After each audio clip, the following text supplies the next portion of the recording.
বিসমিল্লাহির রহমানির রহিম। Creative math একাডেমির পক্ষ থেকে সকলকে আন্তরিক শুভেচ্ছা এবং অভিনন্দন। আমি আলামিন আবিদ।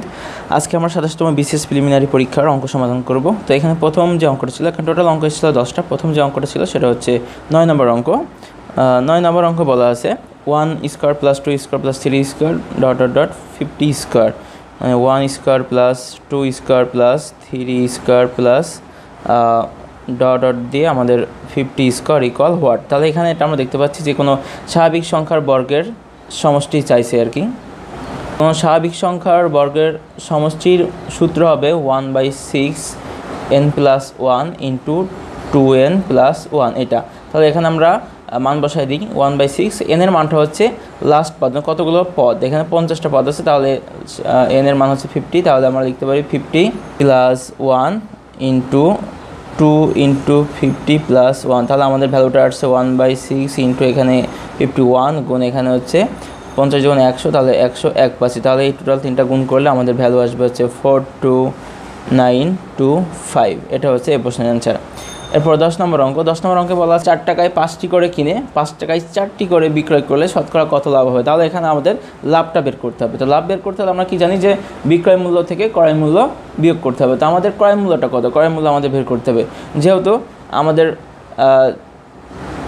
4 টাকায় কিনছি আমরা 5টি, অথবা আমরা 5 টাকা 5টি কিনছি আমরা 4 টাকায়, তাহলে একটি কিনছি আমরা 4-এর 5 টাকা, এটা হচ্ছে আমাদের একটির ক্রয় মূল্য। সেম একইভাবে আমরা হচ্ছে 4টি বিক্রি করছি হচ্ছে 5 টাকায়, তাহলে একটি বিক্রি করছি হচ্ছে 5-এর 4, এটা হচ্ছে বিক্রয় মূল্য। যেহেতু আমাদের লাভ, তাহলে বিক্রয় মূল্য থেকে ক্রয় মূল্য বাদ দিব, তাহলে 5/4 মাইনাস 4/5। তাহলে এখানে আমাদের লসাগু হচ্ছে 4 আর 5/20, তাহলে 4 দিয়ে করলে 5, 5 5 25 এবং 5 দিয়ে করলে 4 5 20, 4 4 16। তাহলে এখানে আমরা পাচ্ছি হচ্ছে 5 আর দিকে হচ্ছে 4, 19/20। এটা হচ্ছে আমাদের লাভ। তো এই লাভটা হচ্ছে আমরা জানি লাভ লস সব কিছু ক্রয় মূল্যের উপর ডিপেন্ড করে। এখানে আমাদের ক্রয় মূল্য হচ্ছে এটা, তাহলে 19/20, এই যে 4/5 এই টাকায় লাভ হয়, এই টাকায় লাভ হয় 19/20 টাকা। তাহলে 1 টাকায় কত, 1 টাকায় বলতে জাস্ট 5টা উপরে যাবে এবং 4টা নিচে আসবে, কারণ এই পাশে ভগ্নাংশ থাকলে উল্টে যায়, এবং লাস্ট হচ্ছে 100 টাকায় কত হবে। তাহলে 4/25 100 এবং 20 দিয়ে কাটলে 5 একে 5, 4 5 20। তাহলে আমাদের উপর হচ্ছে 19 গুণ 25, নিচে হচ্ছে 4, এটা গুণ করলে আমাদের ভ্যালুটা আসবে হচ্ছে 56.25। এটা হচ্ছে পার্সেন্ট, যেহেতু 100 দিয়ে আমরা গুণ করেছি। তো এটা হচ্ছে এই প্রশ্নের উত্তর। এরপরে 11 নম্বর অঙ্ক। 11 নম্বর অঙ্কে বলা আছে যে এক ব্যবসায়ী একটি পণ্যের মূল্য 25% বাড়ালে অতঃপর বর্ধিত মূল্য থেকে 25% কমালে সর্বশেষ মূল্য সর্বপ্রথম মূল্যের তুলনায় কত হবে। তাহলে ব্যবসায়ী করলো কি, ধরি আমরা ক্রয় মূল্য হচ্ছে 100 টাকা, তাহলে সে 25% বৃদ্ধি করলো, তাহলে আমাদের বিক্রয় মূল্য হলো 125 টাকা। এখানে এই বিক্রয় মূল্য হওয়ার পরে সে করলো কি, সে আবার 20% কমালো। তার মানে কি, আমাদের বিক্রয় মূল্য 125 টাকা, এর থেকে যদি 25% কমায় তাহলে কী হবে, 125 এর 25%, সে তার সমান সমান লেখা যায় 125 মাইনাস 125 এর 25%, 25 নিচে হচ্ছে 100। তাহলে 100 দিয়ে কাটাকাটি করলে আমাদের এখানে 25 কাটলে 4 25 100, তাহলে আমরা পাচ্ছি এখানে 125 মাইনাস 125 নিচে হচ্ছে 4, এটা লসক করলে 4 4 125 হচ্ছে 4 100 400 500 মাইনাস 125, তাহলে এখানে আমরা পাচ্ছি হচ্ছে 375 মাইনাস ভাগ 4।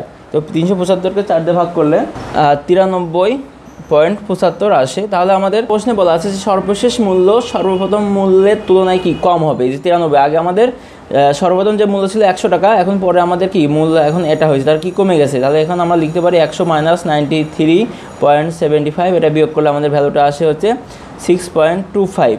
তার মানে এটা হচ্ছে কমানো হয়েছে, এবং এটা অবশ্য হবে পার্সেন্টে। কারণ কি, কারণ আমরা ক্রয়ের মধ্যে ধরে নিয়েছি 100 টাকা, শতকরাই করেছি এই কারণে। আচ্ছা, এরপরে 12 নম্বর অঙ্ক। 12 নম্বর অঙ্কে বলা আছে আচ্ছা, যদি একটি কাজ 9 জন লোক 12 দিনে করতে পারে, অতিরিক্ত 3 জন লোক নিয়োগ করলে, তাহলে আমাদের ছিল আগে 9 জন, আরও 3 জন নিয়োগ করি, তাহলে আমাদের কি 9 আর 3 12 জন হবে। তো 12 জন লোক কয় দিনে করতে পারবে। তাহলে আমরা লিখতে পারি যে 9 জন লোক করে 12 দিনে, একজন করে 12/9। তাহলে আমাদের অতিরিক্ত লোক বলতে আমাদের ছিল আগে 9, এখন যদি যোগ করি তাহলে এখানে আমরা পাচ্ছি 12 জন। তাহলে 12 উপরে গুণ হবে, এবং এটা কাটাকাটি করলে 3 তিরিকে 9, 3 4 12, আবার 3 তিরিকে 9, 3 4 12, তো উত্তর হচ্ছে 3 তিরিকে 9, 9 দিনে করতে পারবে। এটা হচ্ছে এই প্রশ্নের উত্তর। আচ্ছা, এরপরে প্রশ্ন 13 নম্বর অঙ্ক। 13 নম্বর অঙ্কে বলা আছে শিক্ষা সফরে যাওয়ার জন্য 2400 টাকায় বাস ভাড়া করা হলো এবং প্রত্যেক ছাত্রছাত্রী সমান ভাড়া বহন করবে। তাহলে আমাদের টোটাল বাস ভাড়া কত, 2400। প্রত্যেক ছাত্রছাত্রী আমাদের ধরে নিই ছাত্রছাত্রী এক্স জন, তাহলে আমাদের প্রত্যেকের মাথা পিছু ভাড়া হবে কত? 2400 বাই এক্স, এটা হচ্ছে মাথা পিছু ভাড়া একজনের। আচ্ছা, এখন যেটা বলা হচ্ছে অতিরিক্ত 10 জন যাত্রী বা ছাত্রছাত্রী যাওয়ায় প্রতিজনের ভাড়া 8 টাকা কমে গেল। তাহলে কি আগে আমাদের ছিল এক্স জন, আর এখন আমাদের কি বাসে কিন্তু যাত্রী বেড়ে গেছে, এক্স প্লাস 10 জন হয়েছে। তাহলে এখন আমাদের মাথা পিছু ভাড়া কত? 2400 বাই এক্স প্লাস 10, এখন হচ্ছে মাথা পিছু ভাড়া। তাহলে কি এই যে এই মাথা পিছু ভাড়া, এখন কি যাত্রী সংখ্যা বেড়ে গেছে, এই কারণে কি আমাদের ভাড়া কমে যাবে, কারণ এখন আমরা আগে কম লোকে ভাড়া দিচ্ছিলাম, এখন আমাদের সাথে আরও কিছু লোক অ্যাড হয়েছে, এখন কি আমাদের মাথা পিছু ভাড়া একটু কমে যাবে না, কারণ ওরা তো আমাদের ভাগ নেবে। এই কারণে এটা কত? সেটা হচ্ছে 8 টাকা, মাথা পিছু ভাড়া 8 টাকা কমে গেছে। তাহলে আমরা এই বেশিটার থেকে ছোটোটা বিয়োগ দিব এই ছোটোটা, তাহলে আমাদের যে ব্যবধানটা থাকবে সেটা হচ্ছে 8 টাকা। তাহলে এখান থেকে আমরা ক্যালকুলেশন করলে পাবো এখানে এক্স ইন্টু এক্স প্লাস 10, তাহলে এখানে আমরা পাচ্ছি 2400 into x plus 10 minus 2400 equal 8। তাহলে এখান থেকে পাচ্ছি আমরা 2400 এক্স, একবারে গুণ করে দিলাম, তাহলে 2400 তার সাথে 10 গুণ, তাহলে 24,000 মাইনাস 2400 ইকুয়াল 8 ইন্টু এই যে এটার সাথে এটা গুণ করে দিলাম, তাহলে এক্স স্কোয়ার প্লাস 10x আর গুণ। দেন এখান থেকে আমাদের আচ্ছা, এখানে আমাদের ভুল গেছে, এক্স প্লাস 10 চলে গেলে আমাদের এক্স থাকে, এক্সটা এখানে গুণ হবে, তাহলে এখানে এক্স এটা তাহলে কেটে যায়, তাহলে আমাদের থাকে হচ্ছে এটাকে এই পাশে নিয়ে আসলাম, 8x স্কোয়ার একবারে গুণ করে দিলাম, প্লাস 8 10 80x, এটাকে আমরা এপারে পার করে দিলাম 24,000। দেন 8x square plus 80x minus 24,000 equal 0। এখান থেকে যদি আমরা 8 দিয়ে ভাগ করি তাহলে পাবো x square plus 8 10 80x 10x minus 3 8 24 3,000 equal 0। আচ্ছা, এখন আমরা মিডিল টার্ম করবো। মিডিল টার্ম হচ্ছে এক্স স্কোয়ার প্লাস, যেহেতু 5 ছক 30 মানে যেহেতু আমাদের প্লাস আছে, তাহলে 60x মাইনাস 50x মাইনাস 3,000, এটা আছে মিডিল টার্ম। এখান থেকে আমরা পাবো এক্স প্লাস 660 এবং এক্স মাইনাস 50। তাহলে এখানে এটার মানটা ঋণাত্মক আসবে এবং এটার মানটা এক্স মাইনাস 5 50 ইকুয়াল 0 হলে এক্স ইকুয়াল 50। তাহলে আমাদের এক্সের মানটা হচ্ছে 50 জন, কিন্তু গিয়েছিল কতজন? তার সাথে 10 জন বেশি হবে, তাহলে 60 জন হচ্ছে এই প্রশ্নের উত্তর। আচ্ছা, এরপরের অঙ্কটা, আচ্ছা এরপরে 14 নম্বর অঙ্ক। 14 নম্বর অঙ্কে বলা আছে পিতা মাতা ও পুত্রের বয়সের গড় হচ্ছে 37 বছর। তাহলে পিতা মাতা পুত্রের বয়সের গড় হচ্ছে 37 বছর, তা তিনজনের বয়সের সমষ্টি হবে 3 গুণ 37, এখানে আমরা পাচ্ছি 111 111। আচ্ছা, আবার পিতা ও পুত্রের বয়সের গড়, পিতা পুত্র 2 জন, তাহলে এখানে পাচ্ছি কি গড় দেওয়া আছে 35, তাহলে 2 জনের গড় বয়সের যোগফল হবে 2 গুণ, তাহলে 70। তাহলে এখানে আছে পিতা মাতা পুত্র, আর এখানে পিতার পুত্র, তাহলে এইটা থেকে যদি আমরা এটা বিয়োগ করি তাহলে আমরা পাবো কি? শুধু মাথা পড়ে থাকবে। আচ্ছা, এটা বিয়োগ করলে আমাদের মানটা আসবে হচ্ছে 41, তো এটা হচ্ছে মাথার বয়স। এটা হচ্ছে এই প্রশ্নের উত্তর। এবার আসছে 15 নম্বর অঙ্ক। 15 নম্বর অঙ্কে বলা আছে যে যদি x minus y whole square equal যদি 14 হয়, দেন হচ্ছে এবং এক্স ওয়াই ইকুয়াল যদি 2 হয়, তাহলে এক্স স্কোয়ার প্লাস ওয়াই স্কোয়ারের মান কত? তাহলে আমরা এখান থেকে এক্স মাইনাস ওয়াই স্কোয়ার যদি 14 হয়, তাহলে শুধু এক্স মাইনাস ওয়াই ইকুয়াল কী হবে? √14, জাস্ট স্কোয়ারটা উঠে দিলাম, এবার রুট করলাম। তাহলে আমাদের x square plus y square সূত্র কি? X minus y whole square 2xy। তাহলে এখানে এক্স মাইনাস ওয়াইয়ের ভ্যালু আমাদের দেওয়া আছে √14, তার উপর স্কোয়ার করলাম এবং 2xy মধ্যে 2 × 2, তাহলে 14 রুট করে 14 হয়, প্লাস 2 × 4, এখানে 18 হচ্ছে এই প্রশ্নের উত্তর। এরপরে 16 নম্বর অঙ্ক। 16 নম্বর অঙ্কে বলা আছে বৃত্তের ব্যাস 3 গুণ বৃদ্ধি করলে ক্ষেত্রফল কত গুণ বৃদ্ধি হবে?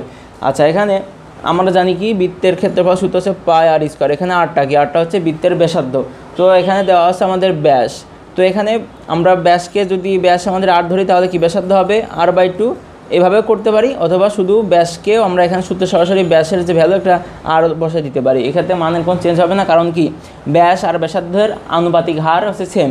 আমি যদি এদিকেও ব্যাস ধরি, এই প্রথম বৃত্তেও ব্যাস ধরলে পরের বৃত্তেও ব্যাস ধরতে হবে, প্রথম বৃত্তে ব্যাসার্ধ ধরলে পরের বৃত্তেও ব্যাসার্ধ ধরতে হবে, তাহলে মানটা একই আসবে। তাহলে আমরা এখানে পাই আর স্কোয়ার, যেহেতু আমরা এখানে এটাই করলাম r/2 দেই আর কি, আমাদের বৃত্তের ব্যাস যদি r ধরি তাহলে ব্যাসার্ধ হবে r/2, তাহলে পাই r/2 তার উপর হোল স্কোয়ার। তাহলে এখানে আমরা পাচ্ছি হচ্ছে পাই 2 × 4, তাহলে পাই r²/4। এটা হচ্ছে প্রথম বৃত্তের ক্ষেত্রফল, এবং এটার 3 গুণ ব্যাসার্ধ, যদি আমাদের ব্যাসার্ধ আছে কত 3 গুণ বৃদ্ধি করলে পরের বৃত্তে কী হবে? 3 গুণ বৃদ্ধি করলে হবে 3r/2, তাহলে আমাদের ক্ষেত্রফল হবে পাই 3r/2 স্কোয়ার। তাহলে এখানে পাচ্ছি আমরা পাই 3 × 9 আর স্কোয়ার বাই 4, তাহলে এখান থেকে আমরা লিখতে পারি যে 9 into pi r square by 4, এটা হচ্ছে কি, এটা হচ্ছে আগের বৃত্তের ক্ষেত্রফল, তাহলে আগের বৃত্তের ক্ষেত্রফল থেকে 9 গুণ বেশি হবে, এটা হচ্ছে এই প্রশ্নের উত্তর।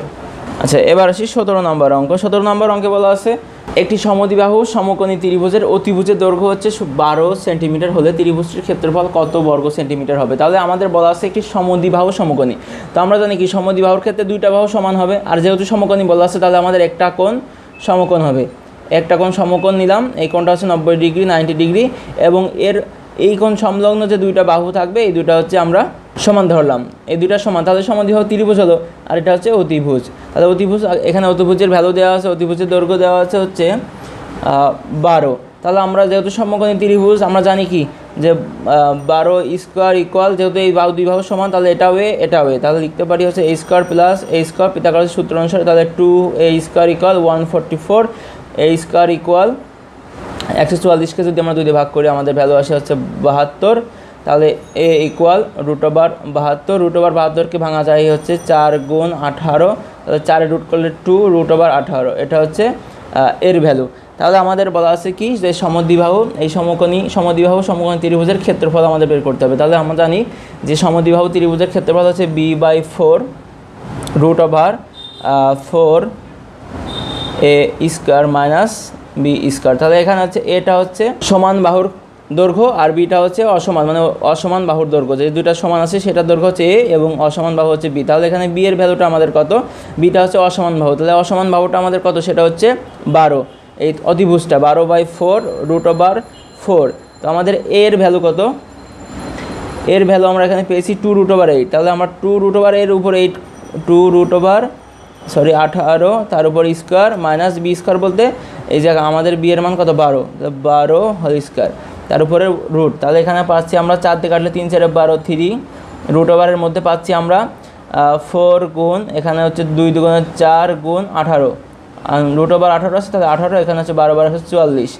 আচ্ছা, তাহলে 3 √8 এটা গুণ করে 288 মাইনাস 144, তাহলে এখানে পাচ্ছি আমরা 288 থেকে যদি 144 বিয়োগ করি তাহলে আমরা পাচ্ছি হচ্ছে 44, 144, তাহলে 144-এর রুট করলে হয় 3 গুণ 12 হয়, তাহলে 3 12 36 হচ্ছে এই প্রশ্নের উত্তর। আচ্ছা, এই ছিল আমাদের 17 নম্বর প্রশ্নের উত্তর। এবার আমরা সর্বশেষ অঙ্কটা করব, 18 নম্বর অঙ্ক।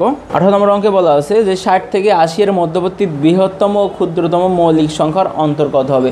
তো 60 থেকে 80 পর্যন্ত আমাদের এটা আমরা সবাই জানি, যেখানে মৌলিক সংখ্যা আছে হচ্ছে 5টি, 61 67 71 73 এবং 79। তো এখানে বলা আছে যে বৃহত্তম সংখ্যা, তো বৃহত্তম সংখ্যা আমাদের 79 এবং ক্ষুদ্রতম সংখ্যা 61, এদের অন্তর, তাহলে 79 মাইনাস 61 ইকুয়াল আমাদের অন্তরটা হচ্ছে 18, এটা হচ্ছে এই প্রশ্নের উত্তর। তো আশা করি সবাই বুঝতে পারছেন। কোনো প্রকার সমস্যা থাকলে আমাদের ভিডিও নিচে কমেন্ট করে জানাবেন, আমাদের গ্রুপে পোস্ট করতে পারেন, আর যারা এখন আমাদের চ্যানেলটি সাবস্ক্রাইব করেন অবশ্যই সাবস্ক্রাইব করবেন।